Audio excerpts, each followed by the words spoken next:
Assalamualaikum warahmatullahi wabarakatuh. Semuanya, Om Swastiastu, Namo Buddhaya, dan salam kebajikan.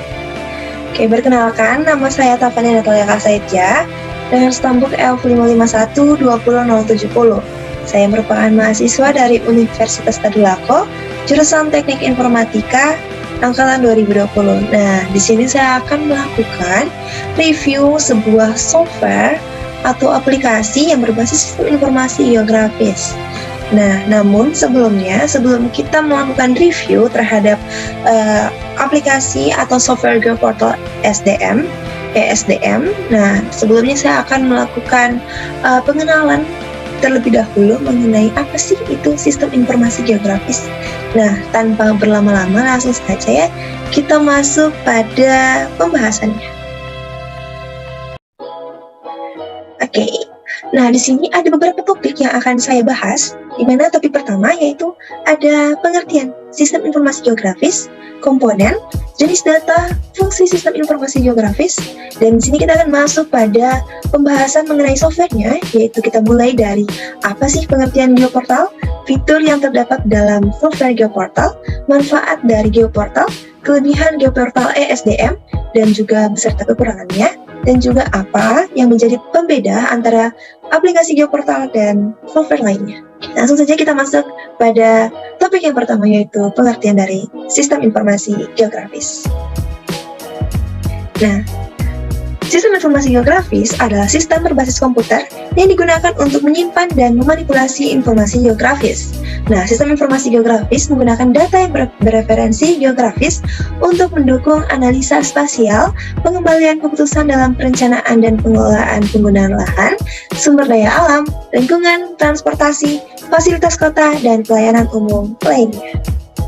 Kita masuk pada pengenalan mengenai sistem informasi geografis secara umum. Nah, secara umum, sistem informasi geografis merupakan komponen yang terdiri dari perangkat keras atau hardware, perangkat lunak atau software, data geografis, dan sumber data manusia yang bekerja bersama secara efektif untuk memasukkan, menyimpan, memperbaiki, memperbaharui, mengelola, memanipulasi, mengintegrasikan, menganalisa, dan menampilkan data dalam suatu informasi berbasis geografis. Keunggulan utama dari sistem informasi geografis yaitu dapat melihat, memahami, menanyakan, menginterpretasi, dan menampilkan data spasial dalam banyak cara yang memperlihatkan hubungan, pola, dan tren secara spasial dalam bentuk peta, globe, laporan, dan grafik. Nah, sistem informasi geografis ini mampu membantu dalam pemecahan masalah dengan cara menampilkan data menggunakan cara yang mudah dipahami dan hasilnya mudah disebarluaskan. Selanjutnya kita masuk pada topik yang selanjutnya, di mana kita akan membahas mengenai apa saja komponen-komponen dalam sistem informasi geografis. Oke, terdapat 5 komponen utama dalam sistem informasi geografis, di mana terdapat hardware, software, data, metode, serta sumber daya manusia. Nah, saya akan membahas satu-satu komponen utama dalam sistem informasi geografis, di mana hardware sendiri merupakan perangkat keras yang memiliki peran penting dalam mendistribusikan serangkaian data penelitian yang akuntabel. Hardware berupa perlengkapan yang mendukung kerja keras sistem informasi geografis seperti CPU, monitor, printer, LAN, digitizer, dan plotter. Nah, adapun perangkat atau pendukung dari sistem informasi geografis untuk hardware, di mana ada 4 pendukung sistem. Yang pertama ada alat masukan atau input, yang dimana ini berfungsi untuk memasukkan data ke jaringan komputer yang seperti scanner, digitizer, dan CD atau DVD ROM. Nah, yang kedua yaitu alat pemrosesan atau proses. Nah, ini dimaksimalkan untuk memberikan proses pengelolaan, penganalisaan, serta proses save atau menyimpan yang ada dalam CPU. Nah, yang ketiga yaitu alat keluaran atau output. Nah, output ini berfungsi untuk melakukan kesesuaian data penelitian dengan teknologi berupa printer dan plotter. Nah, yang terakhir atau yang keempat yaitu komponen pendukungnya merupakan peralatan untuk menyimpan atau storage. Oke, kita masuk pada komponen yang kedua, di mana komponen yang kedua itu software atau perangkat lunak yang berfungsi untuk melakukan proses pemasukan data, memanipulasi, penyimpanan, analisis, dan penayangan informasi geografis. Nah, ada beberapa contoh dari software-software yang umum atau yang biasa didengar oleh orang-orang, di mana yang pertama yaitu QGIS atau Quantum GIS, ada ArcView, ada ArcGIS, ada Google Maps, ada Info BMKG, ada Weather Radar, ada Airplane Mode, itu seperti itu. Nah, selanjutnya komponen yang ketiga yaitu data. Nah, data sendiri merupakan komponen yang sangat-sangat penting dalam sistem informasi geografis. Nah, data sendiri terbagi menjadi dua kelompok. Di antaranya yang pertama ada data spasial. Data spasial ini merupakan data yang berisikan informasi-informasi lokasi. Dan data yang kedua yaitu data atribut. Nah, data atribut ini merupakan informasi deskriptif. Untuk lebih lanjutnya, pengertian mengenai data akan saya bahas pada slide selanjutnya. Oke, selanjutnya ini merupakan komponen yang keempat, yaitu metode. Nah, metode ini terdapat dua metode. Yang pertama ada metode input GPS, dan yang kedua ada metode input remote sensing. Dan yang terakhir, yang komponen yang tidak kalah penting, yaitu sumber daya manusia. Nah, sumber daya manusia ini merupakan brainware, yaitu proses penguasaan ilmu teknologi yang dimiliki manusia dalam mengelola tahapan-tahapan sistem informasi geografis secara struktural sesuai dengan aturan. Oke, kita masuk pada komponen utama dalam sistem informasi geografis untuk membahas data. Nah, seperti yang sudah dijelaskan tadi, bahwa datanya terbagi menjadi dua bagian, yaitu data spasial dan data atribut. Nah, data spasial ini merupakan data yang memiliki referensi atau koordinat geografis yang dilakukan dengan cara digital atau scanning. Nah, data spasial ini terdiri lagi dari dua tipe, diantaranya ada data raster dan data vektor. Nah, data raster sendiri merupakan data gambar yang terdiri dari sekumpulan titik atau piksel yang mempunyai warna sendiri pula yang membentuk sebuah gambar. Sedangkan data vektor merupakan data yang menampilkan pola keruangan dalam bentuk titik, garis, atau line, kurva, atau poligon. Nah, ini merupakan contoh dari data spasial. Nah, ini pada layer ke-1, 2, 3 ini merupakan data vektor, sedangkan dua layer di bawahnya merupakan data raster, seperti itu. Nah, selanjutnya data atribut. Nah, data atribut ini merupakan data yang memberikan penjelasan tiap objek, fenomena, atau informasi yang ada di permukaan bumi. Data atribut juga terbagi menjadi dua macam, yaitu ada data kuantitatif dan ada data kualitatif. Data kualitatif sendiri merupakan data hasil pengamatan yang dinyatakan dalam bentuk deskriptif, seperti gambar yang ada di samping ini. Dan data kuantitatif adalah data hasil pengamatan yang dinyatakan dalam bilangan yang berfungsi untuk memperlihatkan perbedaan nilai objek. Nah, ini merupakan data atribut kualitatif atau berdasarkan deskriptif. Nah, ini ada deskriptifnya segala macam seperti itu. Oke, selanjutnya kita akan membahas mengenai apa saja manfaat dari sistem informasi geografis. Sistem informasi geografis sendiri memiliki berbagai banyak macam manfaat, namun di sini saya hanya mengambil beberapa saja yang paling umum. Di antaranya sistem informasi geografis untuk mitigasi bencana. Itu berfungsi untuk menentukan wilayah yang menjadi prioritas utama penanggulangan bencana, untuk mengidentifikasi sumber bencana, menentukan lokasi sebagai tempat evakuasi, luas area yang terkena bencana, dan lain sebagainya. Ada juga manfaat untuk inventarisasi sumber daya alam, di mana berfungsi untuk mengetahui persebaran berbagai sumber daya alam seperti emas, batu bara, minyak bumi, dan lain sebagainya. Juga untuk mengetahui kawasan lahan pertanian dan perkebunan, dan mengetahui perubahan penggunaan lahan. Selanjutnya itu manfaat untuk perencanaan ruang. Nah, ini berfungsi untuk pendataan dan pengembangan pusat pertumbuhan dan penduduk, mengetahui persebaran penduduk, mengetahui persebaran penggunaan lahan untuk pemukiman, kawasan, industri, sekolah, rumah sakit, dan lain sebagainya. Selanjutnya manfaat untuk perencanaan pembangunan. Nah, seperti perencanaan dan pembangunan terminal bus dapat memanfaatkan peta jaringan jalan, tata guna lahan, peta kepadatan penduduk, dan peta harga tanah. Dan juga ada perencanaan transportasi. Nah, ini digunakan untuk inventarisasi jaringan transportasi publik, kesesuaian rute alternatif, perencanaan perluasan sistem jaringan jalan, serta analisis kawasan rawan kemacetan, serta kecelakaan. Oke, selanjutnya kita masuk pada poin yang kedua, yaitu pembahasan mengenai software geoportal ESDM. Dari sini telah terdapat link untuk apabila Anda sekalian ingin membuka link dari software geoportal ESDM. Di sini juga saya telah taruhkan hyperlink apabila kita nantinya akan melakukan review langsung dari aplikasi atau software geoportal ESDM. Namun sebelumnya saya akan memperkenalkan sedikit mengenai apa saja sih fitur-fitur, kelebihan, kekurangan, manfaat yang dimiliki oleh software geoportal ESDM. Nah, tanpa berlama-lama langsung saja kita masuk pada pembahasannya. Badan Geologi Kementerian ESDM meluncurkan portal Geologi Indonesia yang bertujuan untuk mempermudah akses masyarakat terhadap informasi geologi. Data dan informasi yang sebelumnya tersimpan dalam bentuk fisik atau hard copy di perpustakaan geologi telah dikonversi dalam bentuk digital dan terhubung secara online dalam bentuk website atau portal. Nah, portal Geologi Indonesia terdiri dari GeoHeritage, Stratigraphic Collection, Lexicon, Geomap, dan Sedimentary Basin. Aplikasi warisan geologi menyajikan layanan informasi, layanan verifikasi online dalam penelitian warisan geologi, dan pengelolaan database warisan geologi seluruh Indonesia. Oke, kita akan lihat bagaimana user interface dari website Geoportal ESDM. Nah, ini merupakan user interface dari Geoportal ESDM, di mana di sini terdapat beberapa menu atau icon atau fitur yang dimiliki oleh website tersebut. Di mana di sini ada menu beranda dan juga di sini ada menu tentang. Nah, menu tentang ini berisikan mengenai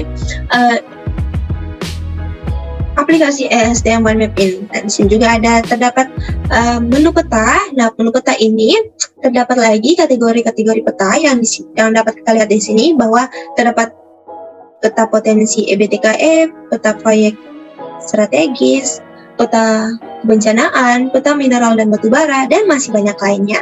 Nah, di sini juga terdapat menu berita yang memuat mengenai info-info geologi atau info-info yang ada dalam geografis Indonesia. Nah, di sini juga ada menu galeri yang menyimpan untuk berbagai macam foto-foto.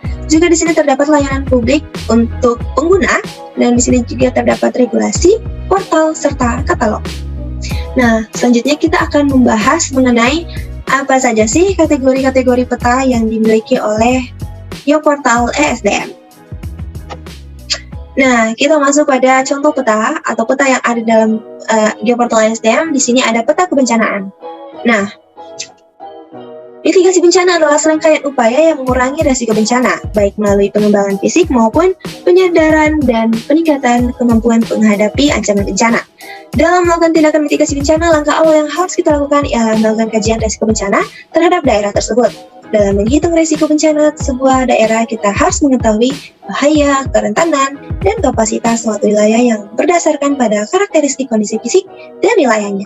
Nah, di sini ada beberapa peta yang tersedia dalam peta kebencanaan, mulai dari peta gunung api yang ditandai dengan titik, ada juga peta gunung api yang ditandai dengan area, peta gempa bumi, peta tsunami, peta zona kerentanan gerakan tanah, peta pos pengamatan gunung api, serta peta likuifaksi.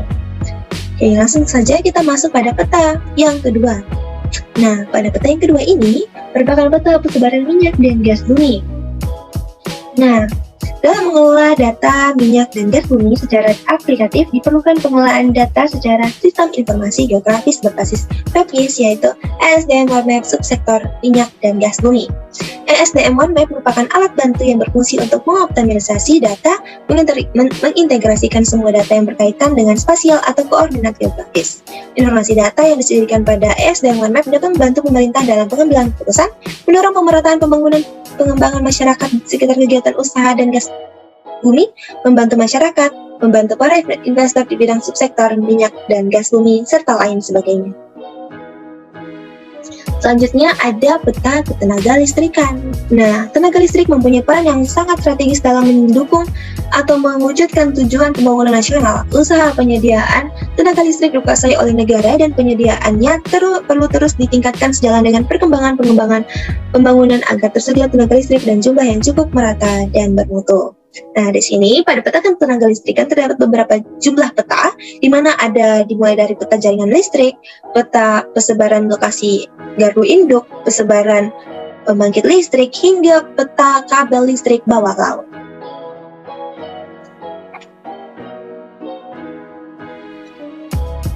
Gatal. Nah, selanjutnya yaitu potensial EBTKE. Nah, di sini pada potensial EBTKE ini berfungsi untuk melihat apa saja sih potensi-potensi yang ada di dalam tiap-tiap wilayah di Indonesia, seperti potensi untuk cadangan panas bumi, potensi hidro, potensi energi surya yang telah diberi tanda atau marker seperti ini. Selanjutnya itu peta energi baru terbarukan. Nah, peta ini berfungsi untuk melihat wilayah-wilayah dari kerja panas bumi, wilayah penugasan, survei pendahuluan dan eksplorasi, dan juga melihat potensi sumber daya dan cadangan panas yang dimiliki dalam tiap-tiap wilayah yang ada di Indonesia. Nah, selanjutnya ada peta persebaran mineral dan batu bara. Nah, dalam mengelola informasi mineral dan batu bara secara cepat, mudah dimengerti, dan aplikatif, diperlukan teknologi informasi khusus, sistem informasi geografis yang dikembangkan dalam bentuk aplikasi web yang dikenal dengan WebGIS. Salah satu aplikasi WebGIS yang dimiliki oleh Kementerian Energi dan Sumber Daya Mineral adalah ESDM OneMap Indonesia.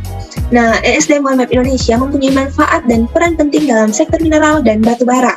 Misalnya untuk mengidentifikasi kawasan atau lahan tumpang tindih, mengidentifikasi luas wilayah izin usaha tambang, mengetahui penyebaran komoditas mineral dan batu bara di berbagai provinsi dan lain-lain. Nah, ketersediaan data pada ESDM OneMap Indonesia sektor mineral dan batu bara saat ini berjumlah 11 peta, yang dimana petanya ini bersifat akurat serta up-to-date. Nah, peta-peta itu yaitu ada peta wilayah UIP Indonesia, peta terminal khusus, peta wilayah pertambangan, peta formasi pembawa mineral, hingga peta potensi gambut. Seperti itu. Oke, di sini juga ada peta geologi. Nah, peta geologi ini berfungsi untuk melihat geologi biostruktur, melihat juga litologi dari geologi yang dalam tiap-tiap wilayah seperti itu, dan masih banyak lagi. Nah, di sini juga ada peta proyek sinergi Sulawesi Tengah. Nah, di sini saya melihat pada peta ini berfungsi untuk melihat lokasi BBM satu harga, dan juga melihat jaringan gas rumah tangga yang ada di wilayah Sulawesi Tengah, melihat jumlah titik lampu tenaga surya hemat energi yang ada di Sulawesi Tengah, juga melihat titik lampu penerangan jalan umum tenaga surya yang ada di Sulawesi Tengah, dan melihat titik sumber bor air tanah. Nah, selanjutnya kita masuk pada apa saja sih fitur-fitur dalam portal ESDM. Nah, di sini sudah saya cantumkan, di mana terdapat berbagai macam fitur yang dapat digunakan oleh penggunanya. Yang pertama ada Map Tour. Nah, Map Tour ini membantu pengguna software dalam memberikan petunjuk pengguna aplikasi yang berbasis website tersebut. Nah, kalau misalnya kita menekan fitur Map Tour ini, akan muncul deskriptif atau deskripsi untuk sebagai petunjuk-petunjuk dalam penggunaan aplikasi. Nah, juga di sini terdapat fitur Print Plus. Nah, fitur ini digunakan untuk mencetak peta yang letak dan ukurannya dapat ditentukan oleh pengguna itu sendiri. Nah, ini contohnya seperti untuk judulnya dapat kita ubah sesuai dengan kemauan pengguna, layout atau ukuran dari kertasnya, format untuk fotonya bisa PDF, bisa JPG, bisa JPEG atau dan lain sebagainya. Nah, di sini juga ada skalanya yang dapat kita atur. Nah, di sini ada menu pengaturan atau advance, dan juga di sini terdapat icon untuk untuk mencetak map yang kita ingin print. Nah, di sini juga terdapat fitur bookmark. Nah, seperti yang kita ketahui semua bahwa fitur bookmark ini berfungsi untuk memberi tanda pada peta. Contohnya, di sini kita memberikan namanya dengan menginputkan namanya, lalu kita melakukan save. Nah, di fitur bookmark ini terdapat juga aksi create atau action untuk melakukan penambahan, mengedit ataupun menghapus seperti itu. Oke, selanjutnya fitur yang keempat yaitu ada fitur peta dasar. Nah, fitur peta dasar ini merupakan fitur yang berfungsi untuk memperlihatkan atau menampilkan berbagai macam peta. Nah, di sini terdapat peta dark gray canvas dan lain sebagainya. Nah, ini sangat-sangat variatif ya petanya. Nah, juga di sini terdapat fitur untuk melakukan pengukuran. Nah, ini dapat digunakan untuk mengukur luas wilayah yang ingin kita ketahui luas serta kelilingnya. Nah, untuk pengukuran ini dapat berupa poligon ataupun hanya berupa garis seperti biasa. Nah, seperti itu. Nah, ini contoh dari pengukuran dengan menggunakan poligon seperti itu. Nah, juga di sini terdapat fitur select. Nah, fitur select ini berfungsi untuk menampilkan wilayah yang ingin dilihat oleh pengguna saja. Jadi, apabila pengguna tidak ingin melihat wilayah yang tidak ingin dilihatnya, maka pengguna cukup bakal checklist tiap kolom-kolom yang tidak ingin dilihat, lalu menekan button clear seperti itu. Nah, selanjutnya yaitu ada fitur daftar peta. Nah, fitur daftar peta ini merupakan fitur yang berfungsi untuk melihat apa saja sih peta-peta yang ada di dalam map itu, atau peta-peta apa saja sih yang ada dalam map itu seperti ini. Ada total perairan, area KSP, land KSP, dan sebagainya seperti itu. Nah, di sini juga ada fitur untuk mengaktifkan peta atau peta aktif. Nah, ini berfungsi untuk melihat atau mau pengguna atau user dapat mengaktifkan layer atau lapisan peta yang ingin digunakan atau dilihat. Yang di sini juga merupakan fitur yang paling penting, di mana fitur legenda. Nah, fitur legenda ini merupakan fitur yang berfungsi untuk melihat apa saja sih fungsi-fungsi atau deskriptif dari simbol tersebut. Nah, di sini dalam legenda ini terdapat keterangan-keterangan yang ada dalam peta tersebut. Contohnya, di sini terdapat keterangan untuk wilayah kerja migas konvensional. Di sini ada warna-warnanya, dan ini sangat mempermudah pengguna untuk melihat atau membaca peta yang tersedia seperti itu. Nah, selanjutnya kita masuk pada apa sih manfaat umum dari software geoportal ESDM? Nah, manfaat umumnya ini terdapat 4, di mana yang pertama yaitu software ESDM ini atau software geoportal ESDM ini dapat melakukan analisis wilayah atau lahan yang tumpang tindih. Nah, software ini juga dapat dijadikan acuan data, mulai mudah diakses, cepat, akurat, dan up to date. Software ini juga meningkatkan efektivitas dan efisiensi waktu dan sumber daya alam dalam pengelolaan data spasial yang bersifat dinamis serta beragam. Juga mendukung dalam pengambilan keputusan dan memberikan peluang bagi stakeholders dalam meningkatkan investasi dan produksi energi dan sumber daya mineral. Oke, kita masuk pada manfaat geoportal ESDM dari berbagai macam sektor. Nah, di sini contohnya pada sektor kebencanaan. Nah, pemanfaatan ESDM OneMap dalam subsektor kebencanaan geologi antara lain sebagai alat bantu untuk mengantisipasi daerah rawan bencana alam, mitigasi bencana geologi, menjadi sumber acuan dalam membuat karya ilmiah atau pelaporan ke geologian. Nah, selanjutnya ada manfaat geoportal ESDM dalam sektor ketenagalistrikan. Peranan penting untuk mewujudkan peta ketenagalistrikan nasional dengan satu referensi, satu standar, satu basis data, dan satu geoportal yang sangat bermanfaat dalam mengatasi konflik pemanfaatan ruang dalam pelaksanaan proyek strategis pemerintahan, khususnya subsektor ketenagalistrikan. Pada subsektor ketenagalistrikan, peta ini mempunyai arti yang sangat penting, khususnya dalam upaya penyelesaian tumpang tindih layan proyek-proyek ketenagalistrikan. Contohnya, jaringan transmisi yang melewati hutan lindung atau hutan konservasi. Di samping informasi geospasial, subsektor ketenagalistrikan dapat menjadi faktor pendorong bagi percepatan penyusunan rencana tata ruang wilayah atau RTRW masing-masing provinsi dalam mendukung program strategis nasional. Selanjutnya kita masuk pada manfaat geoportal ESDM dalam vektor minyak bumi dan gas. Nah, ESDM OneMap merupakan alat bantu yang berfungsi untuk mengoptimalisasi data, mengintegrasikan semua data yang berkaitan dengan spasial atau koordinat geografis. Informasi data yang disajikan pada ESDM OneMap dapat membantu pemerintah dalam pengambilan keputusan, mendorong pemerataan pembangunan pengembangan masyarakat di sekitar kegiatan usaha minyak dan gas bumi, membantu masyarakat, membantu para investor di bidang subsektor minyak dan gas bumi, serta lain sebagainya. Oke, kita masuk pada manfaat geoportal ESDM pada sektor geologi. Nah, pemanfaatan ESDM OneMap dalam subsektor geologi antara lain sebagai alat bantu untuk mengantisipasi daerah rawan bencana alam, menjadi sebagai acuan dalam membuat karya ilmiah atau pelaporan ke geologian, menjadi acuan dalam membuat rencana tata ruang suatu daerah, dan lain sebagainya. Nah, di sini juga ada manfaat dalam sektor mineral dan batu bara, di mana ESDM OneMap Indonesia mempunyai manfaat dan peran penting dalam sektor mineral dan batu bara. Misalnya, untuk mengidentifikasi kawasan atau lahan tumpang tindih, mengidentifikasi luas wilayah izin usaha pertambangan, mengetahui penyebaran komoditas mineral dan batu bara di berbagai provinsi, dan lain-lain. Nah, kita masuk pada apa saja kelebihan software geoportal ESDM. Nah, di sini saya menyantumkan beberapa, namun masih banyak lagi fungsi dari atau kelebihan dari geoportal ESDM. Nah, yang pertama di sini ESDM One Map melalui Indonesia dapat diakses kapan saja dan dari lokasi mana saja selama tersedia jaringan internet.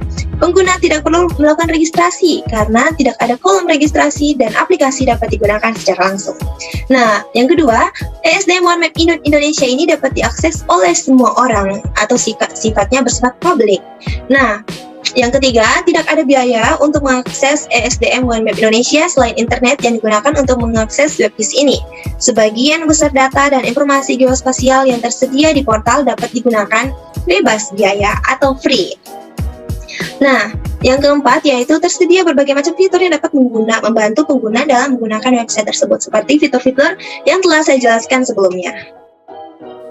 Oke, namun di sini ada dua kekurangan dari software geoportal, di mana yang pertama, software ini hanya dapat diakses dengan menggunakan jaringan internet, dan yang kedua, data yang terdapat di dalam ESDM One Map Indonesia tidak dapat di-download dalam bentuk file spasial. Oke, selanjutnya kita akan melihat bagaimana software geoportal ESDM. Langsung saja kita menuju ke website dari software tersebut.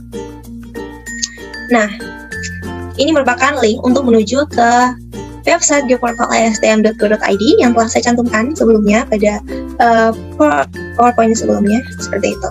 Nah, seperti yang saya jelaskan tadi, bahwa pada geoportal ESDM ini terdapat beberapa menu. Yang pertama ada menu beranda, di mana menu beranda seperti ini. Juga ada menu tentang kami, penghargaan dan publikasi serta testimoni. Dan juga di sini ada menu peta. Dan di sini terdapat berbagai macam peta, di mana ada tenaga listrikan, energi terbarukan, geologi, hingga potensi EBTK, juga dashboard potensi EBTKE, seperti itu.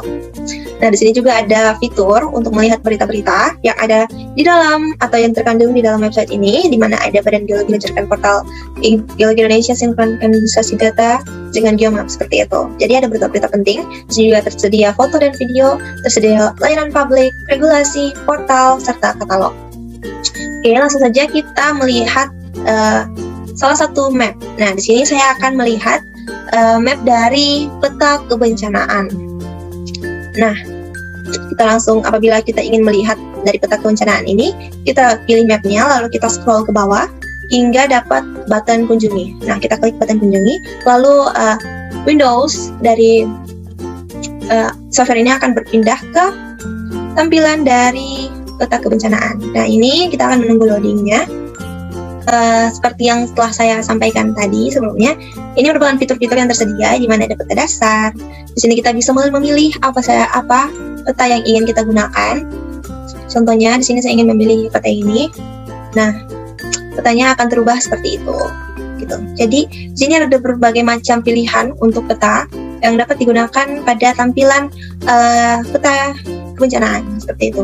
Dan ini tersedia untuk semua macam peta, seperti itu. Nah, di sini juga ada fitur cetak, seperti yang telah saya jelaskan sebelumnya. Di sini juga ada fitur bookmark. Di sini ada fitur untuk mengukur suatu wilayah atau luasan dari wilayah berupa keliling atau luasan. Dan di sini juga ada fitur untuk memilih atau fitur select. Nah, ini terdapat fitur daftar peta. Contohnya di sini ada peta untuk menampilkan gempa bumi. Nah, ini peta untuk menampilkan gempa bumi ini seperti ini. Nah, untuk menampilkan area gunung berapi seperti ini. Nah, juga ada untuk peta melihat titik dari gunung api seperti titik-titik yang ada di sini. Dan juga di sini ada peta untuk tsunami, ada peta untuk melihat pos pengamatan gunung api. Di sini juga ada peta perkiraan gerakan tanah bulanan. Juga di sini ada peta untuk melihat zona kerentanan gerakan tanah dan untuk melihat zona kerentanan likuifaksi. Nah, ini sangat-sangat lengkap ya, teman-teman sekalian. Untuk peta-peta kebencanaan ini cukup lengkap. Saya katakan cukup lengkap karena di sini terdapat berbagai macam peta-peta kebencanaan yang ada di Indonesia, seperti itu. Terdapat 8 item ya. Nah, di sini juga ada fitur untuk mempermudah pengguna dalam melihat atau memilih atau mencari peta yang ingin dipilih. Contohnya KRB. Kita masukkan pilihannya.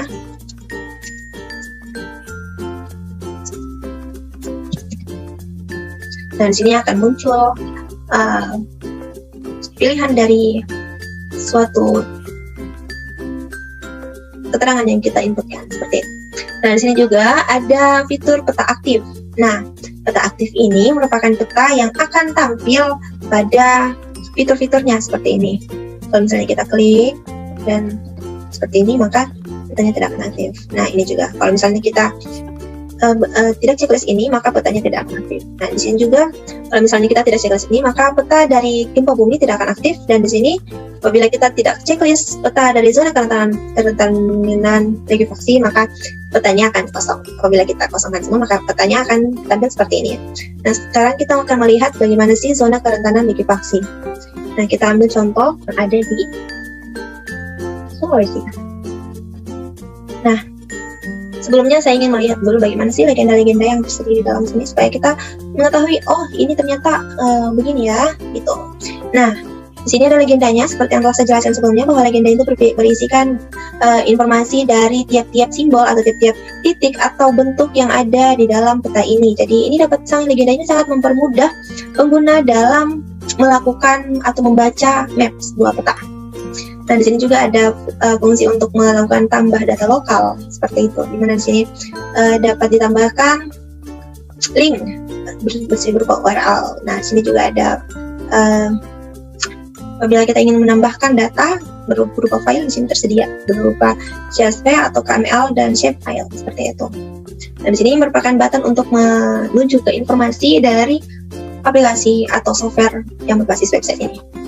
Nah, kita langsung saja kita melihat contoh dari data-data yang ada di dalam GIS. Nah, ini merupakan, ini yang warna-warni ini merupakan data vektor.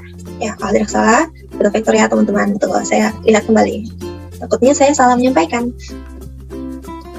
Ya, ternyata betul. Nah, itu ternyata betul data spasial atau data vektor. Nah, kita langsung saja kembali.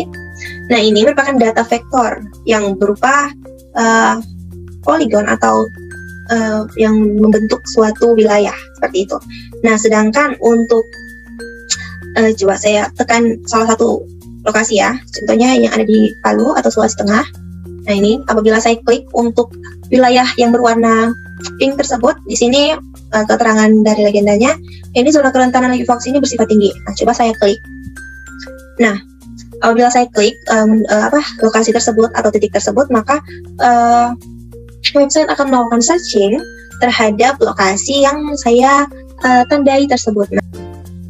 Nah, sini akan muncul bahwa zona kerentanan likuifaksi yang tipenya yaitu tinggi. Nah, di sini ada juga letak provinsinya. Di sini juga ada keterangannya di mana zona kerentanan yang dapat mengalami likuifaksi secara merata dan struktur tanah umumnya menjadi rusak parah. Nah, di sini terdapat keterangan yang telah disediakan oleh software Geoportal ISDM seperti itu. Nah, untuk gunung apinya ini saya checklist berdua, di mana untuk menunjukkan area dan juga untuk menunjukkan area seperti itu. Nah, ternyata kalau di Sulawesi Tengah kayaknya jarang ya teman-teman ya. Oh, ada ring di Sulawesi, Manado. Oke, kita mengambil contoh yang ada di namun sebelumnya kita akan melihat dulu bagaimana legenda-legenda yang ada di sini. Berarti. Nah, ini dia. Kita contohnya. Belum besar ya teman-teman ya. Oke. Nah, ini gunung berapi yang ada di mana ya teman-teman ya. Kita klik ya. Nah, wah, ternyata seperti ini teman-teman. Nah, kita klik. Nah, kita tunggu dulu beberapa saat. Nah, ini di sini terdapat nama objek spasial, contohnya Sundoro. Terus di sini terdapat catatan dari bencana tersebut berpotensi terlanda aliran lava. Nah, aliran lava panas dan aliran awan panas seperti itu. Dan juga di sini ada tahun terbitnya. Di sini ada klasifikasi gunung api di Indonesia, ada keterangan indeks ancaman bencana letusan gunung api, ada keterangan material gunung api, ada waktu kejadiannya, ada Sini juga terdapat untuk menyediakan jumlah korban, ketinggian kolom-kolom letusan, dan masih banyak lagi. Ini sangat-sangat bermanfaat ya teman-teman. It's so very bermanfaat ya. Oke, kita ingin melihat radius dari, seperti ini teman-teman. Kita melihat lagi, wah, berpotensi dilanda aliran lahar seperti itu. Sangat-sangat berfungsi aplikasi ini. It's beautiful day to do. Oke, saya langsung saja masuk pada survei gunung api yang dilakukan dengan titik. Nah, sini telah terdapat berbagai macam titik. Dan di sini ada beberapa titik yang menunjukkan bahwa di sini ada contohnya seperti ini. Untuk simbol ini ada fumarola, di sini ada gas beracun, di sini ada di sini juga ada simbol untuk solvatara seperti itu. Nah, kita akan melihat dari titik yang ada di sini, deskriptif yang ada di sini. Nah, sini ada muncul nama objeknya, metadatanya, dan beberapa data-data lainnya seperti itu. Oke, kita ingin mengaktifkan lagi peta KRB gempa bumi. Nah, peta ini ada di bagian Sulawesi. Kita akan melihat peta yang ada peta Sulawesi.